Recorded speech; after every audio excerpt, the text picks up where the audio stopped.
Today on Dave Eats the World, we're going to be making Detroit-style pizza with a creamy spinach dip topping. If you've ever had spinach and artichoke dip before, the flavor profile will be very similar. Why have the bread separate from the dip when you can combine the both of them, along with a ton of cheese? This is one of the pizzas I'd like to have as my last meal on this planet. The best part is, this pizza only takes a few hours to make, so you don't have to wait for a few days for your dough to proof. Without further ado, let's get started. With this recipe, I'm making 2 dough portions. To a bowl, I'm going to add 480 grams of water, 3 teaspoons of instant yeast, and 3 teaspoons of white sugar. I'm combining these together to make sure that my yeast is still alive before putting in the rest of the ingredients. This step makes sure that I don't waste my time and money on the ingredients while making the dough. After 10 minutes, my yeast is bubbling and definitely not dead. In a mixing bowl, put in 636 grams of bread flour. Pour in the yeast mixture that we made earlier, and we're ready to mix. In a stand mixer, put in your dough hook. Set it on medium-high speed and mix until everything is well incorporated. You can knead the dough by hand and a stand mixer isn't required, but it will take a longer time. Once everything is mixed together, cover it with cling film and let it rest for 20 minutes, allowing the dough to rest and develop the gluten bonds. After 20 minutes, we'll be adding 1.5 teaspoons of salt and a tablespoon of olive oil. Continue mixing the dough on medium-high speed for around 8 minutes. Since this is a high hydration dough, it's fine if the dough doesn't cling to the hook. After we're done mixing, scrape off any excess dough from the hook with a bench scraper. Scrape off the sides of the mixing bowl as well so no dough goes to waste. Next, we'll be adding some olive oil to the bottom of a 9x13 baking pan. Make sure to spread the oil all over the bottom and sides of the pan so that the dough doesn't stick. Take out half a portion of the dough and put it in your baking pan. Oil your hands so that the dough doesn't stick as much and shape the dough into a ball. Cover with cling film and let it rest for an hour.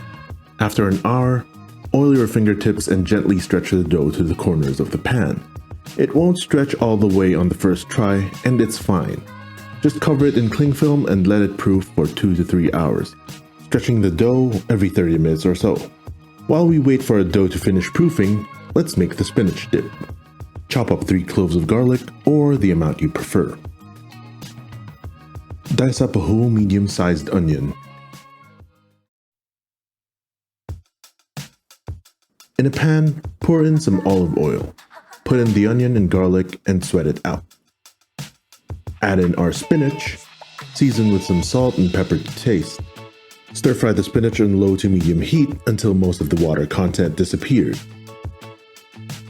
Set it aside and let it cool for a bit. On a chopping board, place the cooked spinach and chop everything finely. The last thing we'd want on our dip is some stringy bits of spinach, so be sure to give it a few passes. It's time to assemble the dip. In a bowl, I've grated 1/4 cup of Parmesan cheese. We're gonna add in a block of cream cheese, add in 1/4 cup of Kewpie mayonnaise, some salt to taste, and pour in the spinach we've chopped up earlier. Mix until everything is well incorporated. Now that our creamy spinach dip is done, it's time to make the pizza. After 2 hours, the dough is ready for our toppings. I'm using around 250 grams of Monterey Jack Cheese, half cubed and half shredded. Make sure to spread the cheese all over the edges so you get that nice cheesy crust. Next, add in 8 dollops of spinach dip. We're only going to use around 1/3 of the dip, but you'll be glad to have some extra in case you'd want to make more pizza. Preheat your oven to 500 degrees Fahrenheit, or in my case 450 degrees, since this is the highest that my oven will go. If your oven goes to 500 degrees, cook for around 15 minutes.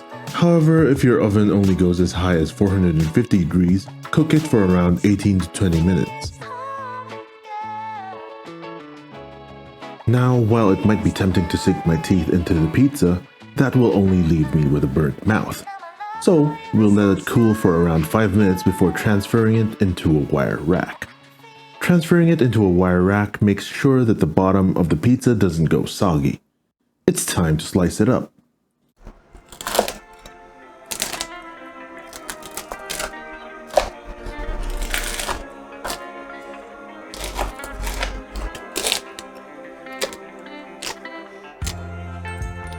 You can hear how crispy the pizza is, and this is what we're looking for. For only a few hours of proofing, you can see how well developed the interior is. As for the bottom, it's nice and golden brown. Now, it's time for the taste test. I can't help but take a couple of bites. It's crispy on the outside, light and fluffy on the inside. The Monterey Jack Cheese gives it that crunchy, cheesy crust, as well as a nice tangy, slightly bitter taste, which goes well with the richness of the pizza. The spinach dip just takes it to the next level. It provides a different kind of crunch and savoriness to the pizza. The symphony of flavors combine together to give you that one-of-a-kind pizza experience. Try to make this at home and I swear to you, your friends and family will love it. Assuming of course that you share it with them.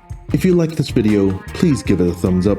Do subscribe if you'd like to see more videos like this in the future. Tell me what videos you'd like to see and I'll try to make it happen. I'll see you on the next one.